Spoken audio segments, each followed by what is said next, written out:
Bismillahirrahmanirrahim. Assalamualaikum warahmatullahi wabarakatuh. Waalaikumsalam. Hamdan wa syukran lillah, amma ba'd.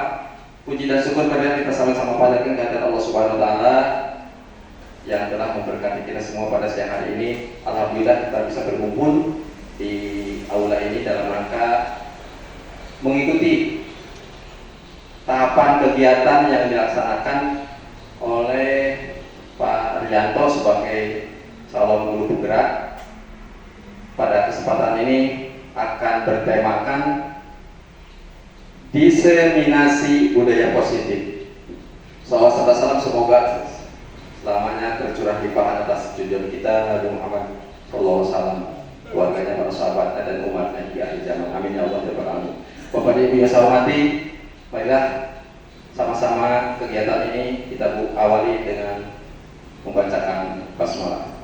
Bismillahirrahmanirrahim. Untuk selanjutnya dengan segala hormat kepada Pak Rianto selaku CGP untuk menyampaikan materinya. Waktu dan tempat kami serahkan.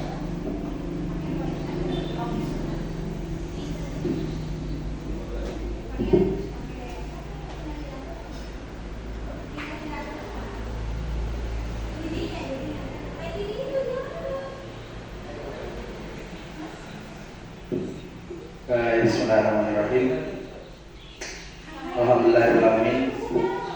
Hamdan wa syukurillah. Rabbi shrah li sadri wa yassir li amri wahlul 'uqdatam min lisani yafqahu qawli, amma ba'd. Bapak Ibu guru yang saya hormati, adik-adik mahasiswa yang saya banggakan, alhamdulillah pada hari ini kita masih diberikan kesehatan, kenikmatan lahir sehingga kita bisa bertemu di ruang ini, di ruang Pak, dalam rangka kegiatan diseminasi budaya positif, diseminasi atau pengimbasan, penyebarluasan tentang budaya positif di sekolah. Ini adalah merupakan bagian dari program pendidikan guru penggerak yang sedang saya jalani beserta Bu Apri di sini. Program ini adalah kegiatan untuk mengimbaskan atau menyebarluaskan apa yang sudah saya dapatkan di program pendidikan guru penggerak pada kesempatan ini, yaitu tentang budaya positif. Baik, sebelum lebih lanjut ya, kita lihat kembali tujuan pendidikan yang diusung atau disampaikan oleh Bapak Pendidikan kita, Bapak Ki Hajar Dewantara ya, karena alhamdulillah di kurikulum Merdeka ini kita kembali lagi kepada filosofi atau materi-materi yang pernah diajarkan atau digaungkan oleh Bapak Pendidikan kita. Dan di sini tujuan pendidikan menurut KHD adalah bahwa tujuan pendidikan itu adalah menuntun segala kodrat yang ada pada anak-anak. Jadi kita itu memiliki tugas sebagai penuntun. Layaknya orang tua menuntun anaknya, menuntun mesti dipegang, ya, kemudian dituntun, ya, diaping kalau kata orang Sunda. Menuntun seperti apa? Menuntun segala kodratnya. Ya. Kodratnya itu kalau menurut KHD, kodrat itu kan ada dua, kodrat zaman dengan kodrat alam. Ya. Jadi kalau kita sebagai orang Muslim ini sejalan banget ya, dengan apa yang disampaikan oleh agama kita. Kullu mauludin yuladu adalah fitrah. Setiap manusia itu terlahir dalam keadaan fitrah. Fitrah ini salah satunya adalah ya ini kodrat, ya. Kodrat zaman dan kodrat alam. Kenapa kita itu harus menuntun sesuai kodratnya? Karena untuk menyesuaikan bagaimana si anak ini berada di tempat mana, zamannya seperti itu. Ya. Kodrat alam, kita berada di daerah Cilowo. Ya, alam Cilowo ini seperti apa? Tidak bisa kita misalkan memberikan pendidikan, mendampingi anak, menuntun anak seperti ketika anak ini berada di daerah Bandung, misalnya, daerah Pegunungan, ya. Atau misalkan daerah yang memang pesisir lautan, dekat laut. Nah, Cilowo ini dengan alamnya kita ini seperti apa? Kemudian kodrat zaman, tentunya zaman kita beda dengan zaman anak-anak kita. Makanya kalau kita ingat quote-nya sahabat Ali ya, bahwa didiklah anakmu sesuai zamannya. Jadi ya kita tidak bisa misalnya mendidik anak seperti zamannya kita dulu dididik. Kenapa? Karena anak-anak sekarang ini sudah berkembang di zaman yang serba canggih. Ya, apalagi ada mahasiswa mungkin masih sangat fresh sekali dengan teknologi terkini. Ya, beda mungkin dengan pola pendidikan ketika zamannya kami dulu bersekolah atau ketika kami zamannya kuliah. Begitu juga ketika menyampaikan ke anak didik kita seperti itu. Agar apa? Agar mencapai keselamatan dan kebahagiaan yang setinggi-tingginya, baik sebagai manusia maupun sebagai anggota masyarakat. Ini guru buat kita, ya, bahwa tujuannya adalah untuk keselamatan dan kebahagiaan. Jadi kita menuntun anak-anak didik kita itu menjadi anak-anak didik yang bahagia. Makanya kenapa hari ini kita sampaikan yaitu tentang budaya positif. Karena budaya positif adalah salah satu yang nanti akan memberikan support ya, dalam pendidikan yang membahagiakan bagi anak-anak itu. Kalaupun nanti misalkan ada pertanyaan, gimana memulainya? Atau misalkan kondisi sekarang seperti apa? Ya kita bersama-sama. Di sini kenapa perlunya diseminasi atau perlunya ada pembahasan atau penyebarluasan ini agar kita memiliki persepsi yang sama. Di sekolah ini memiliki tujuan dan langkah yang sama. Jadi ketika kita nanti sudah satu gerbong, kita akan berangkat menuju tujuan yang sama. Ya. Nah, oleh karena itu di sini pendidik hanya dapat menuntut tumbuh atau hidupnya kekuatan kodrat yang ada pada anak-anak. Jadi kita hanya memunculkan saja, karena sejatinya setiap anak ini sudah unik ya. Karena ada hanya quote yang menyatakan everybody is unique. Setiap orang atau setiap individu itu memiliki keunikan masing-masing. Jadi tidak bisa disamaratakan. Ya, ini kekuatan kodrat yang ada pada anak-anak agar dapat memperbaiki lakunya, hidup dan tumbuhnya kekuatan kodrat anak ini. Sehingga kita bagaimana prosesnya adalah menuntut untuk memunculkan potensi si anak tadi. Oke, baik. Nah, pada kesempatan ini seperti yang tadi saya sampaikan, di sini akan coba kita sama-sama pahami bagaimana budaya positif. Setidaknya di sini ada 6 bekal ya, agar kita bisa menerapkan budaya positif di lingkungan kita. Yang pertama yaitu tentang disiplin positif dan nilai-nilai kebajikan universal. Kemudian teori motivasi, ya, hukuman dan penghargaan itu seperti apa. Kemudian keyakinan kelas. Kemudian ada kebutuhan dasar manusia dan restitusi. Ada 5 posisi kontrol. Kemudian dengan segitiga restitusi.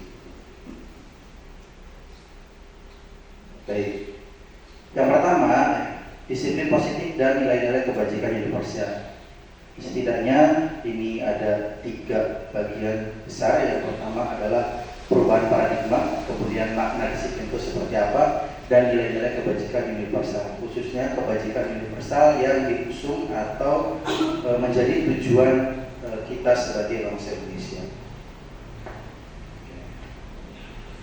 Nah, untuk memahami bagaimana perubahan paradigma, ya, Bapak Ibu semuanya, ada mahasiswa, bisa kita ilustrasikan di sini ada kegiatan kenalan tangan. Ya. Jadi kalau misalkan Bapak Ibu di sini bisa berpasangan dengan temannya, untuk yang ada di mahasiswa juga boleh berpasangan dengan temannya, gitu kan. Ada A dan B. Ya. Anda dengan teman Anda. Silakan boleh berpasangan. Jadi nanti kita akan coba bagaimana perubahan paradigma itu seperti apa. Nah, di sini ilustrasinya ya. Boleh Pak Ustadz ya Pak Haji. Wah, enak harus dengan bapak-bapak juga gitu. Nah, dengan Pak Aed enggak. Jangan sama ibu-ibunya. Ya. Nah, di sini kegiatannya adalah ya, coba Anda bayangkan ya. Jadi silakan siapa yang berposisi sebagai A sepakati siapa yang bertindak sebagai B. Saya mau jadi A, saya mau jadi B. A sama B, A, B. Silakan. Nah, di sini ya, coba berarti yang berposisi sebagai A ya. Yang A ini bayangkan ya bahwa ibu bapak di sini menyimpan sesuatu yang sangat berharga di dalam kepala tangannya. Ya. Boleh dengan mahasiswa, dengan adik mahasiswa. Nah, yang belum kebagian. Jadi nanti biar tergambar gitu, perubahan paradigma yang seperti apa. Gimana? Gimana Pak? Ya, ada. Oke, yang A, nah sepakati yang sebaliknya siapa? A. Coba bayangkan ya.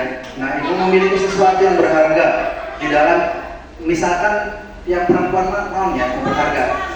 Boga uang atau emas lah. Nah, pegang erat-erat sesuatu yang berharga tersebut ya. Kemudian ya, ibu bapak di sini berusaha untuk menjaga si barang berharga tersebut. Nah, kemudian untuk yang B-nya nih, berusaha untuk membuka kepalan tangan tersebut atau untuk ya terserah caranya gimana. Mau dengan cara memaksa, bisa dengan cara misalkan apapun caranya, atau diiming-iming dengan uang misalkan. Oke. Boleh silakan dipraktekkan satu saja. Pagi satu adalah gitu kan. Nah, boleh memaksa gitu kan dengan cara memaksa. Caranya gimana supaya kira-kira terbuka gitu si tangan tadi. Nah, ibu bapak yang bertindak sebagai A, ya pertahankan jangan sampai lepas itu. Buat menggelitik juga, ya. Boleh dengan ancaman, kamu nggak bakal saya kasih nilai gitu. Boleh. Bisa dimulai ya. Oke. Abang nih, saya kasih abang sama. Oke, 1, 2. Jangan lama-lama lah gitu ya. Hitungan 10 saja lah ya. Nah, coba. 1, 2, 3, go. Satu tangan aja. 2 boleh lah. Nah. Coba. Oke, 1, 2, 3, 4, 5, 6, 7, 8, 9, 10. Stop. Oke.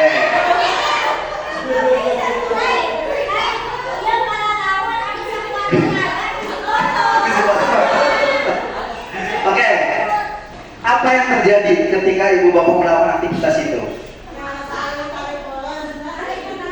Ada yang mau mewakili barangkali? Silakan. Ada yang mau mewakili? Ada yang mahasiswa? Saling mempertahankan ya kepunyaannya.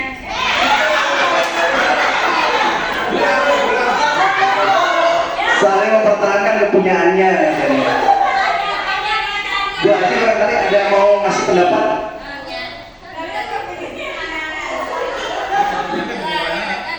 Apa? Sama ya? Oke, saling mempertahankan yang dimilikinya.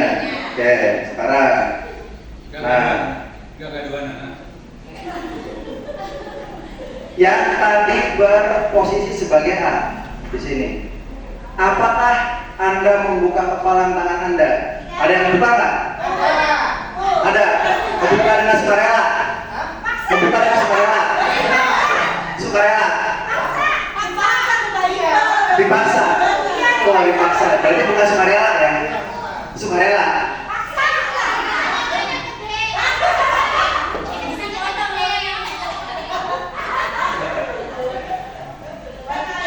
Jadi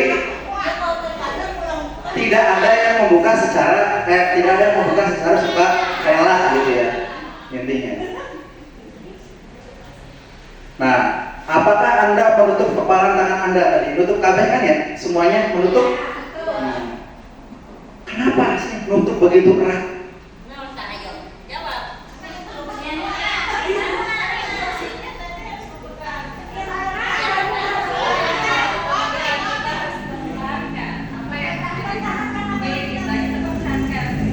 Apa yang menjadi milik kita kita pertahankan. Boleh nih? Iya, karena kan tadi yang membukanya lawannya tidak kurang bisa membuat kita untuk membuka ini kurang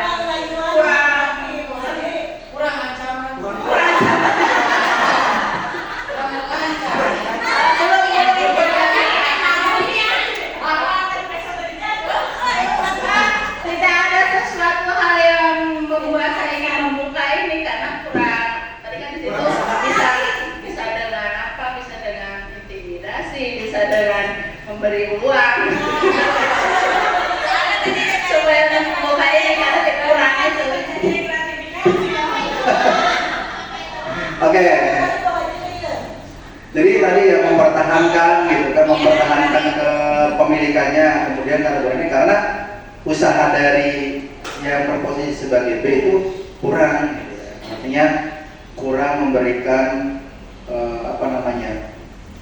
responnya, rangsangannya.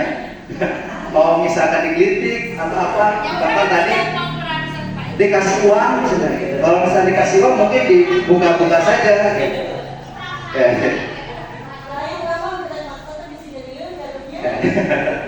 Nah, sekarang pertanyaan terakhir nih. Dalam kegiatan ini sesungguhnya siapa yang memegang kendali atau kontrol untuk membuka atau menutup kepalanya? Siapa? Yang A, yang memegang kontrolnya yang A tadi ya. Ada yang lain yang B yang memegang kontrol. Boleh?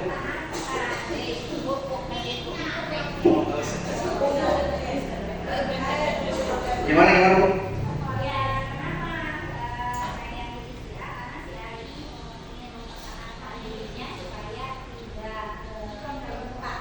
Oke, jadi yang memiliki kontrol itu adalah tadi ya, yang megang barang tadi ya, yang memiliki barangnya adalah yang memegang kontrolnya. Ada nggak di sini yang bisa mengontrol tadi, yang memegang barang atau si A, si B ada nggak di sini yang bisa mengontrol tadi dengan cara apapun? Tadi kalau dilihat kan semuanya mempertahankan gitu ya. Nah, yang punya bendanya ya, sepakat ya, yang megang kontrol adalah yang punya bendanya. Jadi ternyata yang megang kontrol itu adalah yang tadi, yang megang bendanya. Siapa yang megang bendanya? Si A atau si diri sendiri gitu. Nah, Ibu Bapak semuanya ya, di sini menurut William Glasser ya dalam kontrol teorinya ini ada beberapa miskonsepsi tentang teori kontrol. Jadi ada kesalahan konsep. Nah, ini berkaitan dengan kita sebagai guru. Miskonsepsi apa gitu? Yang pertama, kita itu berilusi bahwa guru itu adalah mengontrol murid, seolah-olah kita memiliki kontrol terhadap murid kita. Padahal kenyataannya tadi kalau diilustrasikan tadi, Siapa yang memegang kontrol?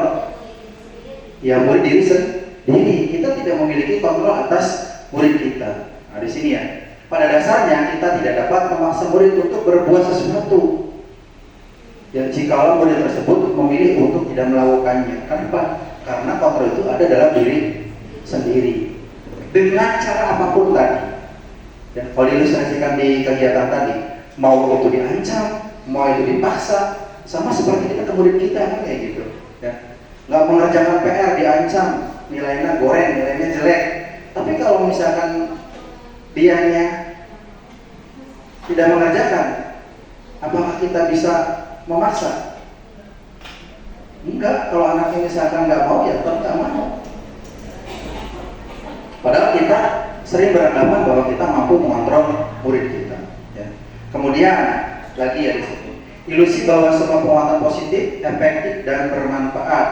Jadi penguatan positif ini seolah-olah ya ketika kita memberikan penguatan, bujukan, kamu tuh nanti akan jadi si A, jadi si B dan lain sebagainya kalau rajin gitu. Seolah-olah kita mampu mengontrol si murid. Tapi kenyataannya bagaimana? Mohon maaf ya, catatan di kita banyak alumni kita lah gitu kan, ke sekolah lagi sekolahnya baik, nurut. Ketika pas lulus, apakah selamanya seperti itu? Enggak ya, bahkan di luar ketemu mohon maaf pura-pura gak kenal padahal seolah-olah ketika dia sekolah kita mampu mengontrol murid tersebut. Ternyata itu adalah sebuah miskonsepsi. Kenapa? Karena kendali itu tidak ada di dalam kita, tetapi kendali itu ada dalam diri murid kita. Ya. Kemudian lanjutnya, ilusi bahwa kritik dan membuat orang merasa bersalah dapat menguatkan karakter. Ya. Dipungkiri atau tidak, ini masih terjadi juga sama saya. Gitu. Ketika misalkan anak itu berbuat kesalahan, kita kan seolah-olah kumaha ya atau gimana caranya membuat anak itu merasa bersalah dengan kesalahannya. Kayak gitu yang gue rasakan. Karena ketika anak itu merasa bersalah, seolah-olah kita mampu mengontrol si anak tadi. Nah, padahal ini menurut William Glasser itu adalah sebuah miskonsepsi atau sebuah kesalahan konsep. Karena kita tidak bisa sebenarnya mengontrol si anak tadi. Ya.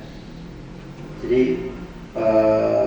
pada saat misalkan anak membuat kesalahan ya kita kumaha ya atau biasanya ngasih kritik, ya ngasih apa masukan dan sebagainya agar si anak ini merasa bersalah. Nah kemudian ilusi bahwa orang dewasa memiliki hak untuk memaksa. Harus kakak kamu kalau misalkan nggak mau sekolah ke sekolahan, pokoknya nggak dikasih jajan gitu. Ya kan? Karena orang tua seolah-olah memiliki hak dan kontrol atas anaknya, padahal itu tidak bisa seperti itu. Nah inilah yang dikhawatirkan dengan kondisi kita sebagai tenaga pengajar atau tenaga pendidik atau kita sebagai orang tua. Kadang-kadang menggantungkan atau membebankan cita-cita kita pada anak kita. Gitu. Dulu saya nggak jadi misalkan seorang teknokrat, anak harus jadi seorang teknokrat, padahal anaknya tidak suka atau tidak mau. Jadi tidak bisa kita mengendalikan kontrol terhadap orang. Nah, oke.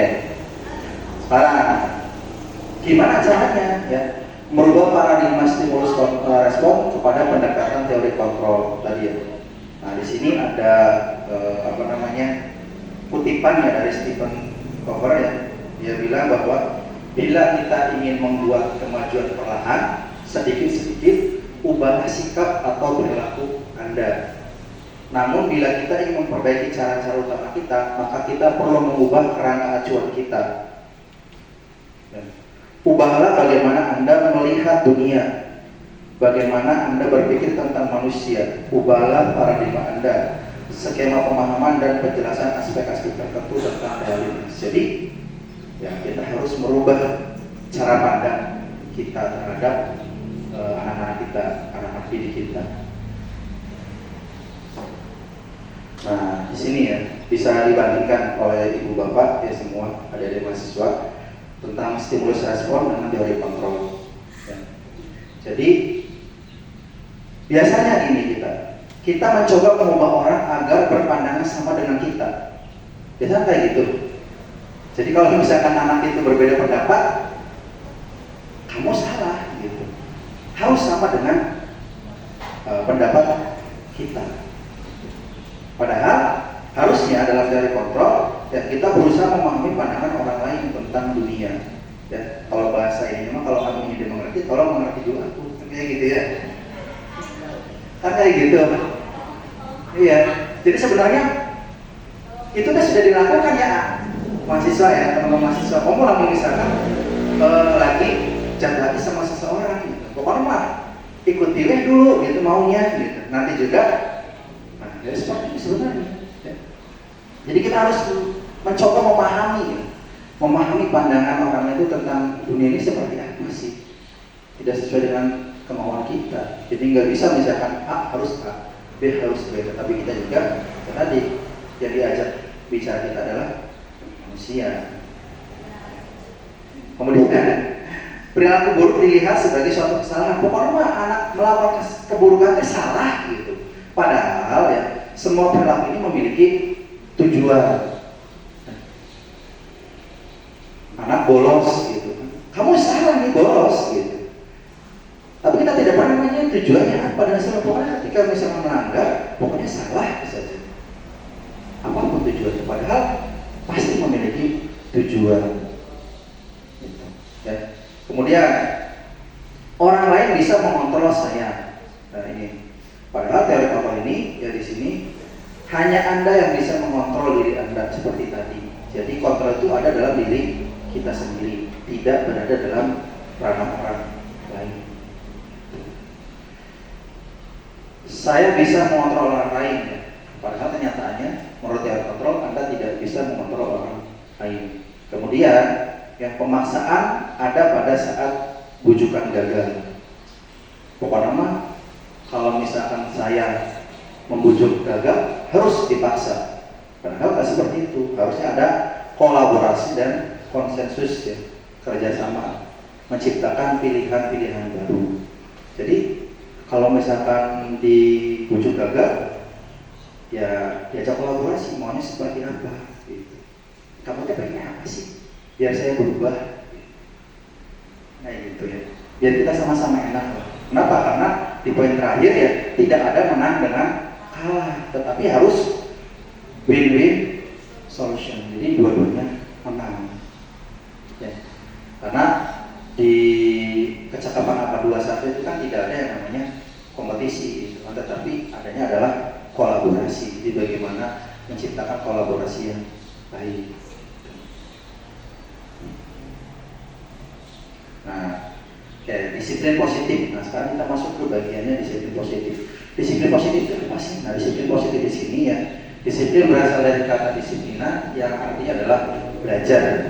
Disiplin mengacu pada disiplin diri yang memiliki tanggung jawab terhadap apa yang dilakukannya berdasarkan nilai-nilai yang diyakini. Catatannya adalah tadi dilakukan berdasarkan nilai-nilai yang diyakini. Disiplin itu berarti kalau dilakukan dengan nilai-nilai yang diyakini itu melakukannya terpaksa atau tidak? Terpaksa atau sukarela? Sukarela. Nah, disiplin positif merupakan salah satu cara penerapan disiplin yang bertujuan untuk menumbuhkan kesadaran, ya, serta ya, memberdayakan peserta didik tanpa imbalan penghargaan atau reward atau ancaman atau hukuman. Ya. PR banyak ya buat kita bersama. Karena kita masih kebanyakan ngancam, memberikan hukuman atau memberikan reward. Kalau kamu misalkan bagus, nanti kamu dikasih A, B, C, dan lain sebagainya. Efektif tidak? Disiplin seperti itu. Masya Allah, luar biasa. Sering gitu kan. Nah itu anaknya ada di belakang. Patih itu traumatik itu 2 tahun. 2 tahun cukup lama untuk mengembalikan masa traumatiknya. Kenapa? Karena di sini saya mendisiplinkan diri, mendisiplinkan anak itu di di sananya itu apa ya? Tadi memberikan reward, memberikan hukuman tuh akan disiplin. Pada nyatanya ternyata enggak. Jadi ketika usia 3 tahun, pokoknya jam subuh itu harus bangun, dipaksa bangun, kemudian ngapalin, ngedengerin hafalan. Hafal nggak anaknya? Hafal luar biasa, ya kan? Hafal gitu kan. Jadi usia 3 tahun sudah hafal banyak, hafalan itu banyak banget. Tapi apa yang terjadi? Setiap kali melihat Al-Quran, nggak suka, benci banget pokoknya. Nah itu kasihan banget. Jadi belajar itu ketika ada saya dengan ibunya, gitu kan? Ketika misalkan sendiri atau lagi main ke mana gitu, jadi lupa. Dan apakah hafalannya melekat? Ternyata enggak. Dan itu butuh 2 tahun untuk kembali lagi normal gitu. Jadi ini yang menjadi catatan kita bahwa mendisiplinkan atau disiplin positif itu ya yang dijadikan catatan adalah menumbuhkan kesadaran. Jadi sadar sendiri lah. Sekarang gimana? Ya setelah 2 tahun melewati masa itu gitu kan. Ketika sudah sadar, tinggal kesiapan kita gitu. Sekarang mah ya mau di rumah mau tidur, yang ngapalin sendiri. Ya, kita hanya mengenali saja. Hanya membangun lingkungan yang memang mensupport budaya positif tadi. Nah, di sini catatan kita sebagai pendidik ya adalah bagaimana menciptakan peserta didik yang memiliki disiplin diri sehingga mereka berperilaku mengacu kepada nilai-nilai kebajikan universalnya, ya, dan memiliki motivasi intrinsik. Ini intinya, motivasi yang muncul dari dalam diri, kebutuhannya, ya, dalam perubahan perilaku ke arah yang lebih baik, bukan motivasinya tadi, ya, motivasi yang diiming-imingi oleh hadiah, gitu kan. Hadiah sama sogokan kan tipis ya. Bedanya apa hadiah sama sogokan? Hadiah sama risuah sama sogokan. Hadiah di akhir, sogokan di awal. Oke, ada lagi apa nih?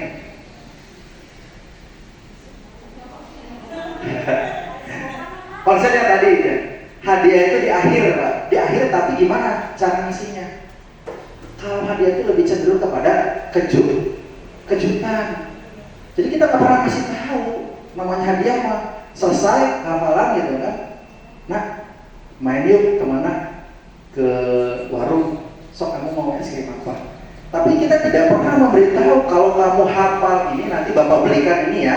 Itu bukan hadiah namanya, tapi sogokan gitu. Udah dikasih apa namanya? Dikasih tahu dulu gitu.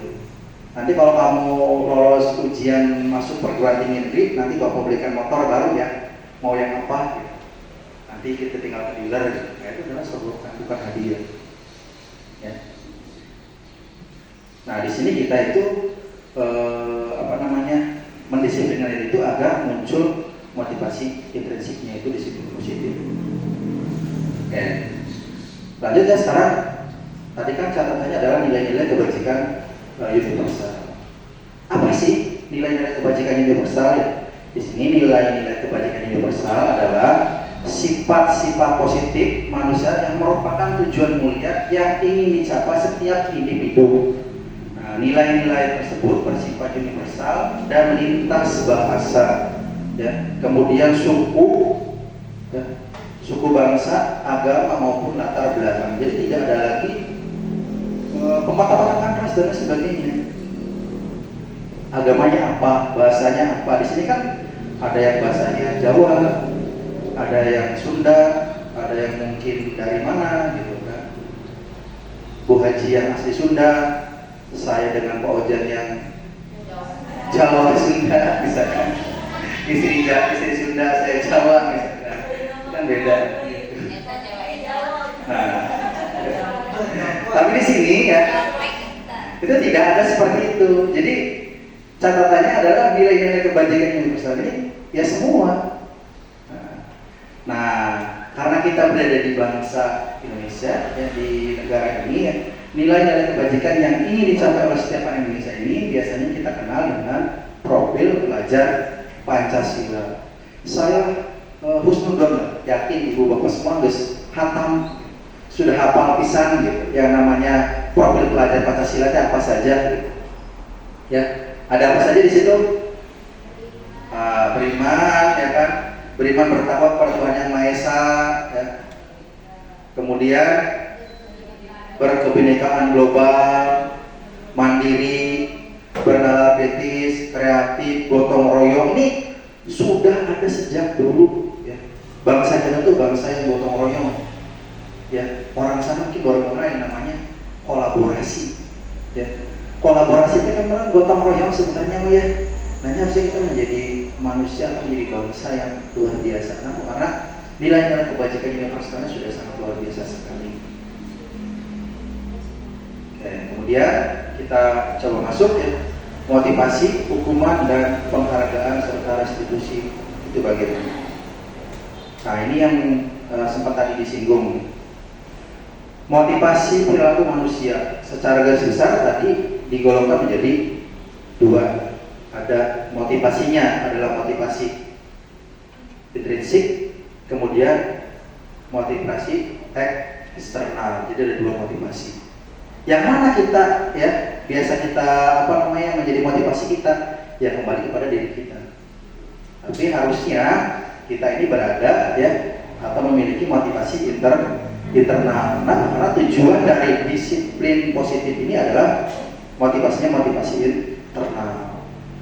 Motivasi eksternal itu apa sih? Nah, di sini biasanya motivasinya adalah pertama untuk menghindari ketidaknyamanan atau hukuman. Biasanya muncul pertanyaan gini, apa yang akan terjadi bila saya tidak melakukannya? Apa ya kalau saya misalkan nggak ngerjain tugas sebagai mahasiswa? Saya dapat hukuman dari dosen, nilai saya jelek, harus ngulang, lulusnya lama dan sebagainya. Itu motivasi eksternal. Gitu.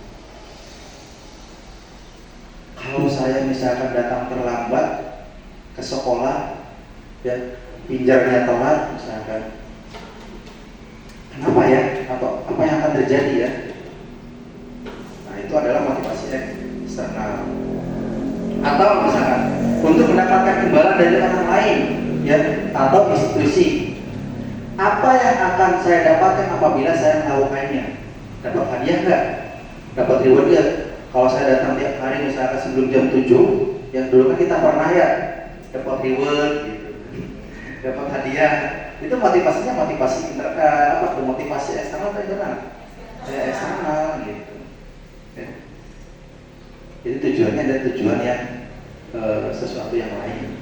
Beda dengan motivasi yang internal atau motivasi dalam diri, ya. Itu untuk menghargai diri sendiri. Makanya biasanya saya akan menjadi orang seperti apa apabila saya melakukan itu. Ya. Kalau saya telat, gimana ya saya? Gitu.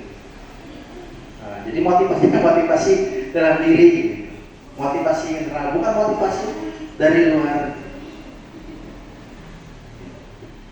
Nah, ini motivasi atau perilaku manusia. Ada berapa cara background tadi? Motivasi background? Ada 3. Di sini sudah mengatur nih jamnya, mana jam pulang sekolah gitu dengan layarnya. Enak-enaknya lagi. Ada motivasi eksternal dan ada motivasi. Oke, motivasi eksternal dan motivasi internal. Tepuk tangan buat Pak Iqbal. Berarti masih on fire gitu, ya. Masih on. Nah, sekarang, ya, apa hukuman dan konsekuensi? Hukuman itu apa sih? Nah, di situ hukuman, ya, bersifat tidak terencana atau tiba-tiba. Biasanya kalau di tengah hukum, ya, mana kabur kemana gitu kan, dikejar-kejar, kesel kan, tiba-tiba gimana yang terjadi sama kita? Spontan saja gitu kan, walaupun nggak ada misalnya catatannya gitu kan. Biasanya kita ada buku tata tertib gitu, di tatibnya nggak ada, tapi karena sudah saking kesel gitu kan, saya ngejar-ngejar, apa yang terjadi? Sindrom itu sakit, sentil gitu kan, atau kamu ini gimana gitu kan, atau tiba-tiba misalnya sudah sekarang kamu misalnya nggak usah masuk kelas lagi, nyapu saja, atau ngepel di musola. Nah itu adalah bagian daripada hukuman gitu. Tidak terencana, insidental sifatnya, ya. Dan biasanya selalu apa itu? Gimana di sini berupa satu ayat saja ya hukuman itu. Nah kemudian sementara konsekuensi, nah ini sudah terencana atau sudah disepakati, ya, dan dibahas serta disetujui oleh murid dan guru. Biasanya oleh kita sudah ada buku tata tertib kan ya, buku tata tertib itu bagian daripada konsekuensi diketahui oleh guru, ya, siswa walaupun sebagian besar disusun oleh sekolah. Tapi guru dan siswa sudah tahu. Jadi kalau anak ini misalkan tidak mengerjakan tugas, konsekuensinya apa sudah tertuang di situ, sudah disepakati bersama, ditandatangani oleh siswa, orang tua dan guru. Nah itu adalah konsekuensi. Nah tetapi ini ternyata ya murid tetap dibuat tidak nyaman untuk jangka waktu yang pendek. Jadi karena mungkin terpaksa ya, nggak nyaman kan. Jadi walaupun misalnya tata tertib itu sudah dibuatkan, ada saja kan siswa-siswa yang merasa apa sih gitu kan, kegiatan-kegiatan yang memang ternyata tidak sesuai dengan keinginannya. Nah kemudian ya, seperti tadi juga sudah disinggung di penghargaan, ternyata ya kenapa penghargaan itu diminimalkan lah gitu. Ternyata ini penghargaan itu bisa jadi hukuman, dihukum oleh penghargaan ya. Kalau bahasanya ya. Saat kita berulang kali menjanjikan hadiah kepada anak-anak agar berperilaku bertanggung jawab, atau kepada seseorang ya, seorang murid agar mempelajari sesuatu yang baru, atau kepada seseorang karyawan agar melakukan pekerjaan yang berkualitas, ya, sejatinya kita sedang berasumsi kepada karyawan atau orang tersebut dia tidak mampu melakukan itu. Kenapa? Karena dia akan melakukan itu ketika dia diiming-iming oleh hadiah. Kalau nggak ada hadiahnya gimana? Kita nggak tahu dia akan melakukan atau tidak. Makanya ada mahasiswa gitu kan sudah dikasih ini kan yang sama pak dosennya, sama pembimbingnya, kamu harus ikuti kegiatan gitu. Di ujungnya nanti lulus dan tidak lulus gitu. Jadi saya harapkan itu tidak menjadikan motivasi, tetapi motivasi dalam dirinya adalah bagaimana ketika kita ditempatkan di sini menjadi bagian daripada belajar atau latihan tanggung jawab kita ke depan yang akan menjadi profesi kita. Jadi tidak sebatas misalkan nanti dapat nilai yang bagus gitu. Kenapa? Karena ya tadi ternyata penghargaan atau nilai tadi bisa jadi hukuman kita. Kenapa? Karena kalau sudah terbiasa seperti itu, motivasinya hanya sekedar pada hadiah saja. Kalau tidak ada hadiahnya, ya malas gitu nantinya. Oke. Nah sekarang dari apa yang sudah disampaikan ya, ternyata hukuman dan penghargaan dua-duanya adalah ya konsep disiplin yang gagal. Kenapa konsep disiplin yang gagal atau mendisiplinkan dengan cara memberikan hukuman dan penghargaan ini gagal? Karena ternyata di sini ya hukuman jelas, kalau hukuman kita sepakat bahwa hukuman itu gagal. Karena menyakiti, membuat tidak nyaman, ya. Kemudian murid takut, memaksa, murid menyembunyikan kesalahan, murid menjadi rendah diri. Saya terbayang dulu ya ketika zamannya di pesantren, di asrama gitu.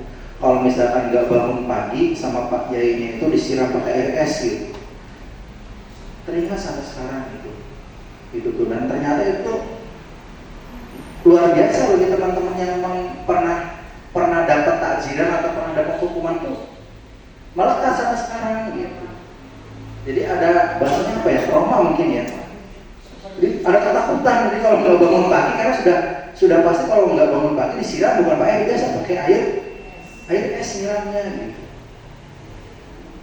Nah, jadi kita menjadi santri-santri yang kalau ada Pak Yai itu udah takut banget gitu, takut gitu. Setoran hafalan aja udah gemetar duluan gitu, menjadi rendah diri. Kemudian kalau kita ada kesalahan, bagaimana cara menyembunyikan kesalahan tadi. Nah, kemudian penghargaan, ternyata penghargaan tidak efektif juga. Kenapa? Karena menyebabkan kerusakan hubungan. Asli itu mah dapat hadiah, saya enggak. Jadinya ada iri-irian lah. Gitu. Kamu juara berapa? Juara 1, dapat apa? Dapat piala. Gitu. Bukan saya siapa gitu kan ya. Terjadi pada anak kita mungkin ya, kalau anak yang sekolahnya masih kelas dasar gitu kan, setiap bagi rapot walaupun ternyata di guru-guru kita sudah tidak menyarankan adanya pemberian penghargaan atau pemberian piala sebagainya, itu kan masih kejadiannya masih ada sebenarnya. Kamu sekarang juara berapa? Juara 3, juara 2, dapat apa? Dapat piala. Pialanya tinggian siapa? Tinggian saya. Oh, berarti kerenan saya. Nah, itu menyebabkan itu tidak baik. Kemudian mematikan kreativitas. Jadi kreativitasnya itu mati. Ya. Kemudian selanjutnya menghukum dengan sistem ranking. Gitu. Jadi sudah ketahuan ya kalau yang rankingnya jelek itu berarti yang gede, rankingnya paling bucin, di blame sebagai anak yang bodoh. Benar, tidak seperti itu konsepnya gitu kan. Padahal tadi bagaimana kita memunculkan potensi atau si kodrat anak itu sudah kodratnya. Barangkali ya dia itu memiliki keahlian di bidang yang lain. Kenapa? Karena kita tidak mungkin memaksa misalkan ikan suruh terbang gitu. Walaupun ada ikan terbang, setinggi-tinggi ikan terbang tidak seperti burung gitu. Atau misalnya nyuruh burung untuk berenang, sepandai-pandainya burung berenang tidak sepandai ikan. Kenapa? Karena mereka memiliki potensinya sendiri-sendiri. Nah, ini adalah PR besar kita, bagaimana itu bisa terwujud. Ya. Kemudian konsekuensi. Nah, ini identitas yang sukses ya, konsep disiplinnya. Tetapi yang konsekuensi ini menjadi catatan. Ada catatannya kenapa? Karena penguatannya adalah jangka pendek, kemudian perlu monitoring. Ya. Terasa kan sama kita ya, di sekolah kita ada konsekuensi Pak siswa A dengan ketua pembina OSIS gitu kan, dengan dibantu pengurus OSIS gitu kan, harus ekstra dalam memonitoring gitu. Kemudian stimulus respon ya, kemudian murid menghormati peraturan, betul. Kenapa? Karena tadi sudah disepakati. Kemudian, nah ternyata yang untuk merenungi kesalahan. Ya, jadi ketika misalnya anak ada kekeliruan, dipanggil, kamu itu konsekuensinya bagaimana? Coba tolong direnungkan dan sebagainya. Nah, itu. Nah, sedangkan yang restitusi ini, ya. Nah, ini membuat murid bertanggung jawab untuk berlakunya. Kemudian fokus pada pemecahan masalah jangka panjang. Nah, kemudian murid menghormati dirinya dan orang lain. Jadi pada dasarnya ketika penyelesaian ada secara restitusi, mereka menghormati dirinya dan juga menghormati orang lain. Kemudian dari kontrol ya, dirinya yang memegang kontrol bahwa segala sesuatu dikontrol oleh diri kita sendiri. Kemudian murid bersemangat memperbaiki kesalahannya. Nah, restitusi itu apa? Dari tadi kan ada ya, konsekuensi sudah, kemudian hukuman bagaimana, konsekuensi bagaimana. Nah, di sini restitusi. Restitusi adalah proses menciptakan kondisi bagi murid ya, untuk memperbaiki kesalahan mereka sehingga mereka bisa kembali pada kelompok mereka ya, dengan karakter yang lebih kuat. Restitusi juga merupakan proses kolaboratif yang mengajarkan murid untuk mencari solusi ya, untuk masalah mereka dan membantu murid berpikir tentang orang seperti apa yang mereka inginkan menjadi tujuan mulia dan bagaimana mereka harus memperlakukan orang lain. Jadi kolaboratif. Jadi penyelesaiannya itu ya tadi ya, memandang diri sendiri, memandang orang lain ya, bagaimana. Itu adalah restitusi. Cirinya setidaknya di sini ada 9 ciri ya. Ciri-ciri restitusi ya. Pertama, bukan untuk menebus kesalahan, namun untuk belajar dari kesalahan. Jadi ketika anak bersalah ya, namanya setiap manusia pernah melakukan kesalahan, tapi dari kesalahan tersebut apa yang bisa kita ambil pelajarannya. Kemudian memperbaiki hubungan, kemudian tawaran bukan paksaan, tidak lagi memaksa. Orang nggak suka misalkan pedas, dipaksa harus makan pedas. Enggak seperti itu. Jadi ada tawaran ya, dalam restitusi. Restitusi menuntut ya untuk melihat ke dalam diri. Jadi kembali kepada dirinya. Nanti proses seperti apa dicontohkan di bagian slide akhir ya, proses restitusi seperti apa. Mudah-mudahan nanti menjadi bekal bagi kita dalam mendampingi atau menuntun anak-anak didik kita menjadi anak-anak didik yang bahagia. Jadi melakukan pembelajaran atau pendampingan yang berpihak kepada murid. Kemudian ya, restitusi mencari kebutuhan dasar yang mendasari tindakan. Seperti tadi kan, setiap kali anak melakukan kesalahan pasti punya tujuan. Tujuannya apa? Melakukan tindakan, pasti tindakannya ada tujuan. Tidak mungkin tindakan itu tanpa tujuan. Kemudian restitusi diri adalah cara yang paling baik. Restitusi fokus pada karakter bukan tindakan. Kemudian ciri yang ke-8, restitusi pada fokus pada solusi. Jadi tidak menggali masalah, tetapi fokusnya pada solusi, mencari solusi bersama-sama. Kemudian ya restitusi mengembalikan murid yang berbuat salah pada kelompoknya. Jadi tidak lagi nanti karena dia membuat masalah wae gitu kan, akhirnya disatukan dengan orang yang membuat masalah, disatukan. Ini rombongan anak yang bikin masalah, ini rombongan anak yang baik. Tidak seperti itu. Nah, kita lihat perbedaannya supaya kita bisa membedakan perbedaan antara hukuman, konsekuensi dengan restitusi. Studi kasusnya, contohnya misalkan di sini adalah siswa sering tidak mengerjakan PR. Nah, hukuman biasanya kita sebagai guru ya, guru menghukum siswa tersebut misalkan hormat bendera selama 10 menit, wis lah ya, wayahnya karena kamu tidak mengerjakan PR, keluar hormat di depannya bendera 10 menit ya. Kemudian tentunya guru marah kepada murid tersebut, itu hukuman. Atau misalkan lebih parah lagi, keluar kamu lari keliling lapangan basket 5 putaran. Pernah melakukan itu Bapak Ibu semua? Sering. Masya Allah ya, PR buat kita lah ya, berefleksi diri, ternyata kita masih berada di situ.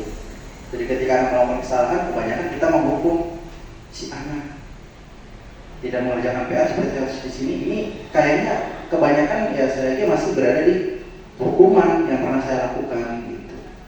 Mudah-mudahan kedepannya tidak seperti itu.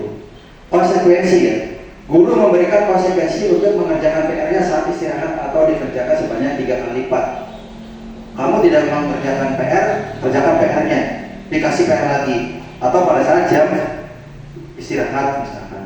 Kemudian ya, nah di sini guru tegas dan siswa menghormati peraturannya. Ada yang melakukan kayak gitu? Ada. Mudah-mudahan besok-besok ini tidak terulang, kita berubah ke arah yang lebih baik. Nah, sedang restitusi ya, ketika menghadapi siswa yang sering tidak mengerjakan PR ya, guru menanyakan keyakinan kelas ya, membantu siswa menyelesaikan masalahnya. Kenapa tidak mengerjakan PR dan sebagainya gitu kan, digali dulu gitu. Ya. Kemudian disangkutkan atau dihubungkan dengan keyakinan kelas yang sudah disepakati bersama, melanggar atau sesuai tidak dengan keyakinan kelas kita. Nah, jadi guru di sini terbuka ya, dan siswa menghormati dirinya dan orang lain, terbuka seperti itu. Nah, sekarang keyakinan kelas ya, tadi kan ada tuh ya, jadi menanyakan keyakinan kelas itu apa sih gitu. Nah, mengapa tidak peraturan saja? Biasanya ada peraturannya, bukan keyakinan kelas, peraturan kelas gitu. Atau kesepakatan belajar atau kontrak gitu. Mengapa tidak peraturan saja? Mengapa harus keyakinan kelas? Nah, ini pertanyaannya sama seperti ini lah, kita inikan dulu. Mengapa kita memiliki peraturan harus menggunakan helm bila mengendarai kendaraan roda 2? Kenapa kira-kira? Biar aman kata Bunia. Ada mahasiswa kenapa menggunakan helm atau nggak pernah pakai helm? Pakai apa kira-kira alasannya? Biar aman dan taat aturan. Ada yang takut karena polisi? Itu juga. Biasanya takut ada polisi. Gitu. Nah, jadi tadi sebagian besar menjawab agar aman ya, safety. Kemudian, mengapa kita memiliki peraturan harus datang tepat waktu ke kantor atau ke sekolah ini? Kenapa kira-kira?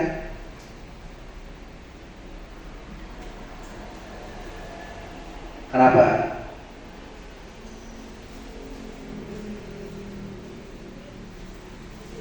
Disiplin, mencontohkan yang baik. Nah, gitu ya. Nah, kenapa harus keyakinan kelas bukan peraturan ya? Tadi kan kita sepakat ya. Ya, tujuannya adalah untuk mendukung motivasi intrinsiknya. Jadi kalau ya, hal-hal yang diyakini berdasarkan kesepakatan bersama, ya nanti akan timbulnya adalah motivasi dalam diri. Kembali ke nilai-nilai atau keyakinan lebih menggerakkan seseorang dibandingkan mengikuti serangkaian peraturan. Gitu ya. Tadi kan ketika pakai helm biar aman buat diri kita. Bukan berarti misalnya takut sama polisi. Kalau takut sama polisi berarti motivasinya eksternal. Tetapi kalau misalkan menghargai diri sendiri ya aman. Nah, jadi motivasinya adalah motivasi intrinsik. Jadi bukan motivasi dari luar. Makanya kenapa ada keyakinan kelas ini agar muncul motivasi dalam diri. Anak akan merasa bangga. Kenapa? Karena apa-apa yang sudah disepakati itu adalah berdasarkan kesepakatan bersama-sama, sehingga menjadi keyakinan kelas. Datang tepat waktu, mengerjakan PR, tapi itu dari anak, gitu. Sehingga menjadi keyakinan kelas. Nanti anak akan termotivasi.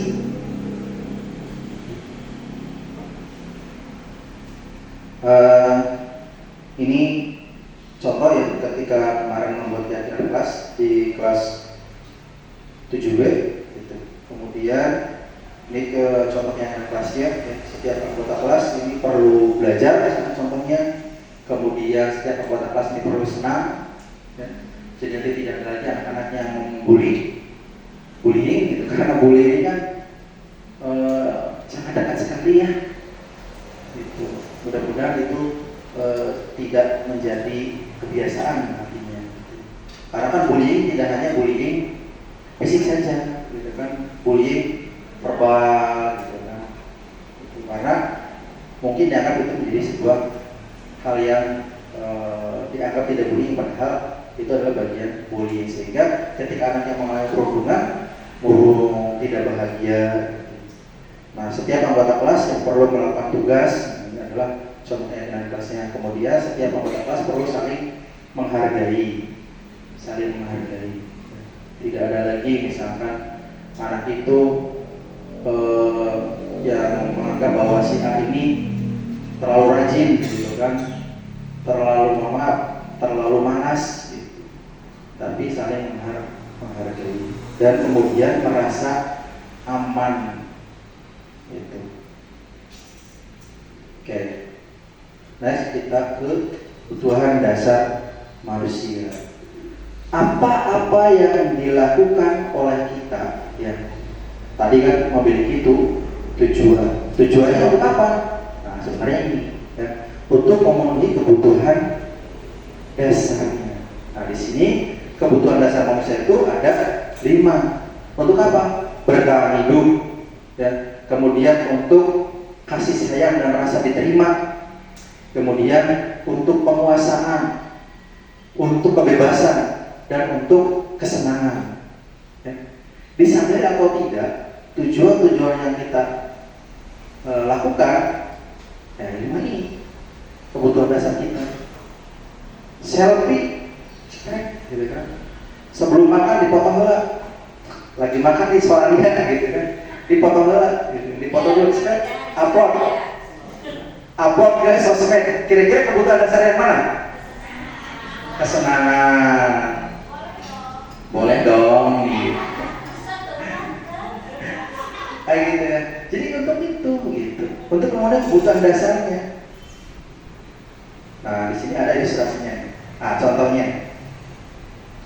Contoh di sini. Tahun ini Dimas genap berusia 17 tahun. Ya. Ia senang sekali ketika ayahnya mulai mengajarkan cara menyetir mobil. Setiap akhir pekan, ia berlatih menyetir. Ia terlihat senang sekali berlatih sampai akhirnya ia bisa menyetir mobil dengan baik dan lancar. Ketika ibunya bertanya pada Dimas, apa yang membuatnya dia ingin bisa menyetir mobil? Apa sih? Ketika jawaban Dimas adalah seperti ini nanti ya di slide berikutnya. Kira-kira ya, analisa ibu bapak semua adik-adik mahasiswa di sini, kebutuhan apa yang ingin dia penuhi oleh Dimas ini? Jawaban Dimas begini. Aku merasa bangga dan keren. Kenapa? Karena bisa nyetir mobil di usia 17 tahun. Berarti 17 tahun itu usia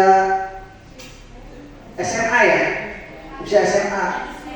Lagi sweet-sweetnya gitu kan. Bangga, pokoknya keren lah. Keren sekolahnya misalkan sudah bisa nyetir mobil gitu. Kemudian alasan yang lain, jawaban yang lain kenapa?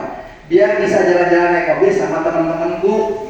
Enak jadi temannya Dimas gitu, diajakin jalan-jalan gitu.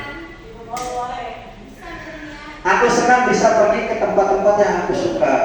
Kemudian nyetir mobil itu seru. Nah kira-kira jawaban Dimas ini untuk memenuhi kebutuhan apa, Ibu Bapak? Yang pertama, aku merasa bangga dan keren. Apa? Pengakuan. Ada yang lain? Kata posisi pengakuan nih, gitu kan?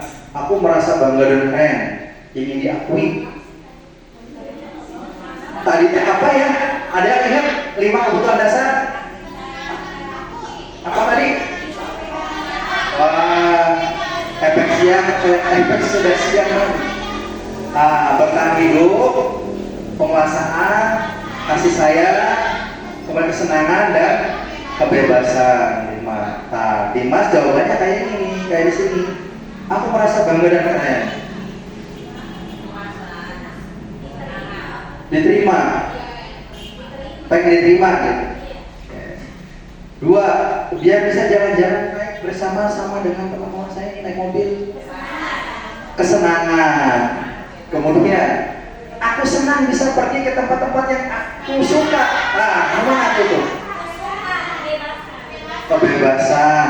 Coba nih, menyetir mobil itu seru loh.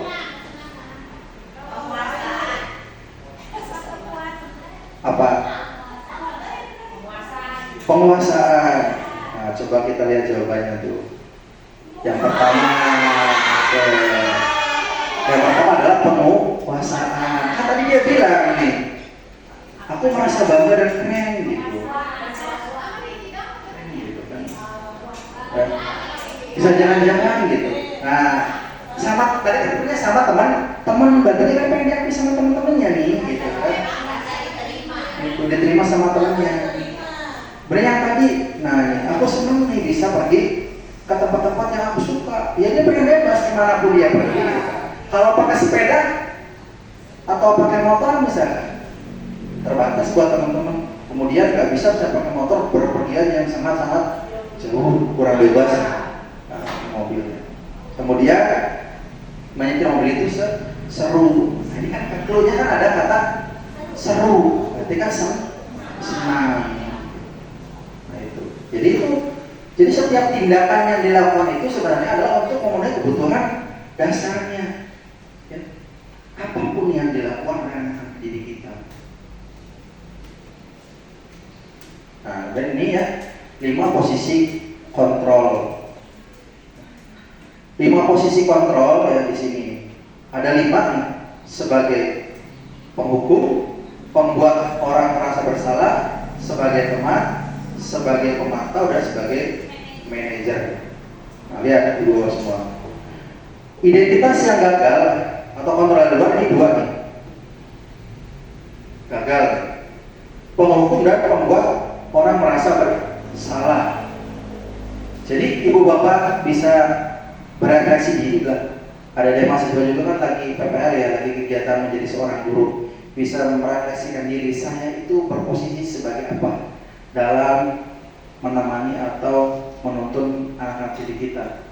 Apakah sebagai guru yang sebagai penghukum, guru yang membuat merasa bersalah terhadap murid-muridnya, atau sebagai teman, atau sebagai pemantau, apakah sebagai manajer? Kira-kira. Coba kita lihat yang pertama nih, guru yang sebagai penghukum ya, perbuatannya menghardik, menunjuk-nunjuk, menyakiti, menyindir. Nah ini. Kemudian guru yang perkataannya, kalau kamu tidak melakukannya, awas ya, awas ya, rasakan. Hasilnya gimana kira-kira anak? Mana anak tuh pengen memberontak gitu. Mau sekolah ya. Ujung-ujungnya nggak bakal sekolah. Awas ya kalau kamu bisa bolos lagi gitu. Anak-anak kita sekarang kayak gitu. Jadi mudah-mudahan kita tidak menjadi seorang guru yang penghukum gitu. Nah, muridnya berkata gimana? Di belakang. Ah, biarin aja. Nanti juga marah-marah lagi, udah biasa. Kayak gitu biasanya. Kalau udah biasa marah-marah kayak gitu, udah lah, udah apa guru itu mah? Antep tuh mah kayak ada serangan kayak gitu. Nanti kayak dia berhenti sendiri, lagi dia marah-marah. Emang kayak gitu guru itu mah. Ada gurunya gimana kalau ada gurunya? Kayak yang, ya, sedikit daun aja gitu ya. Gitu kan. Ya, udah kalau gurunya ngerti. Alhamdulillah. Gitu. Ya. Kasihan banget lah gitu. Kalau guru kan itu kan, alhamdulillah ibunya bapaknya nggak hadir gitu kan. Duh sangat sayang sekali kalau kayak gitu ya. Kemudian membuat orang merasa bersalah. Biasanya gimana? Berceramah gitu kan, mengatakan harusnya kamu tuh begini gitu kan. Kamu seharusnya sudah tahu kan ya, ibu teh lelah gitu kan mengatakannya. Stres ibu teh. Dia mana deh gitu kan. Kamu teh kayak gitu wae. Nah, itu biasanya kayak gitu. Hasilnya gimana? Menyembunyikan atau menyangkal, bisa jadi berbohong. Nah, atau misalkan ada juga sebagai teman. Ada kan di sini guru yang sebagai teman. Biasanya kan sok-sok dekat lah gitu kan. Dekat ramah ke anak, itu kan biasanya sebagai teman gitu. Nah, kemudian di sini sebagai teman, ayo lo lakukan demi ibu gitu. Masa kamu tidak mau? Ingat nih, ya, tidak ibu pernah bantu. Jadi mengembalikan seperti itu. Hasilnya kayak gimana? Anak nanti ketergantungan ke guru tersebut. Apa-apa pengennya sama ibu, sama bapak gitu kan. Sama Pak Ojan aja saya mah gitu. Yang lagi gitu. Gak mau sama Pak Iqbal, golak gitu. Kenapa? Enak diajak sharingnya sama Pak Ojan mah gitu. Ngertiin aku gitu. Kayak gitu. Ya. Atau sebagai pemantau, nah sebagai pemantau ini pokoknya mah sesuai aturan gitu. Ya. Balikan pokoknya kamu melanggar itu. Lihat aturannya gimana. Buka ada di kitab itu di pasal berapa gitu. Jadi sesuai aturan saja. Kamu terlambat 5 menit dulu ngapain dia itu. Nah itu sebagai pemantau.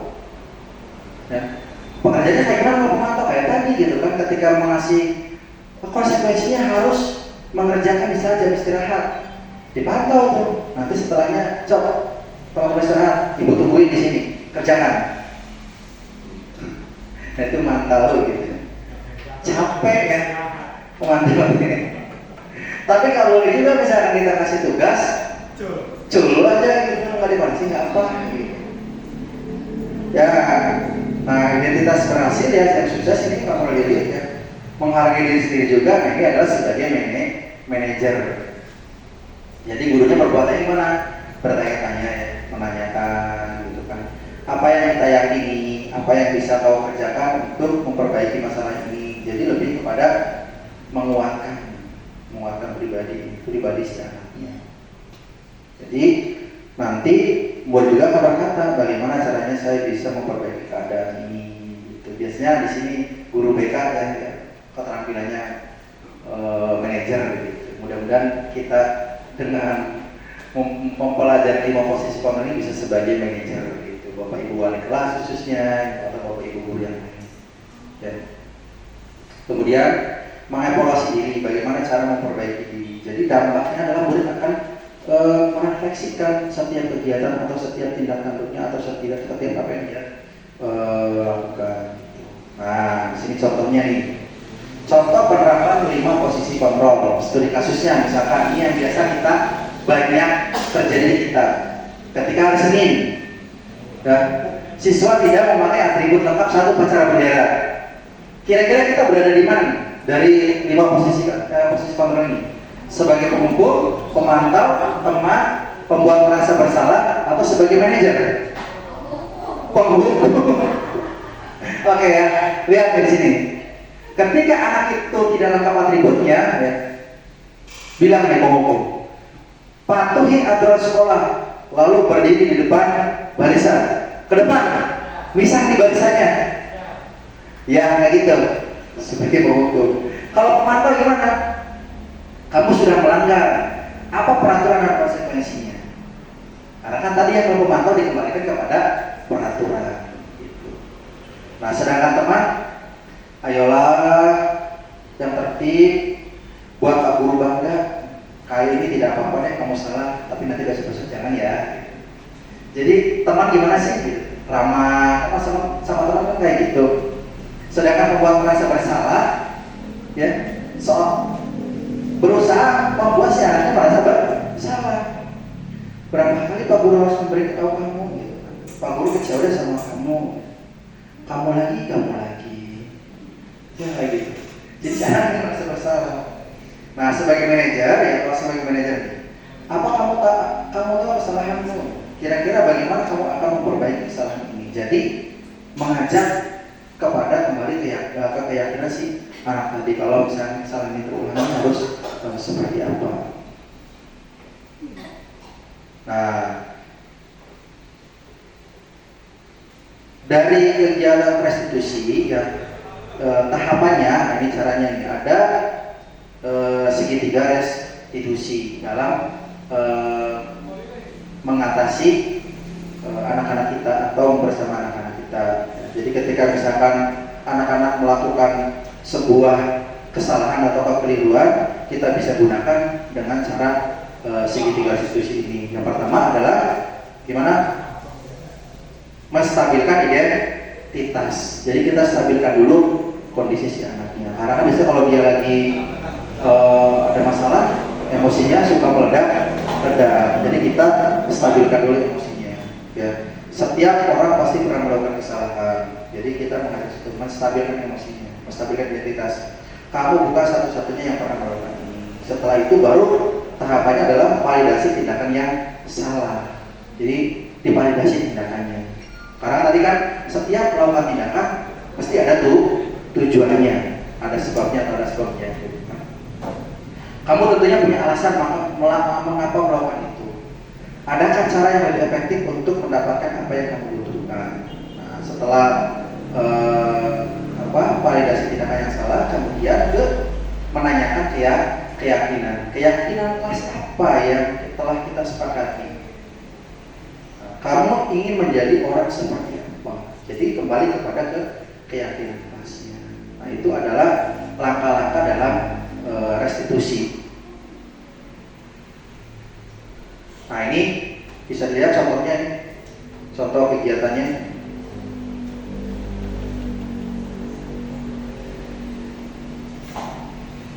Nah, siang saran tadi ya.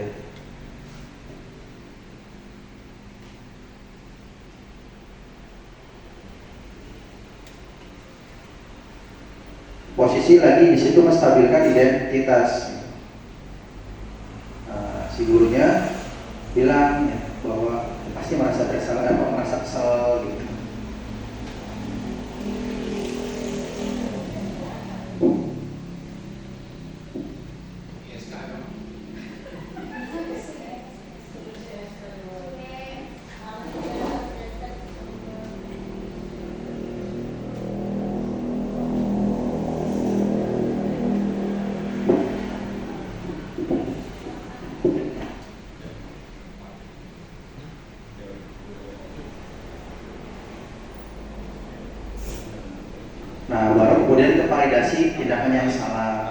setelah tadi menstabilkan identitas ke validasi tindak masalah. Jadi nanya ya, memvalidasi tindakannya. Tapi di situ gurunya bilang ya bahwa ke Sarah ini masih bisa tidak berbuat hal-hal yang lebih daripada tindakan yang saat ini. Nah, kemudian menanyakan keyakinan kelas sesuai dengan prinsip kamu. Ternyata enggak, karena jadi peparah itu caplek.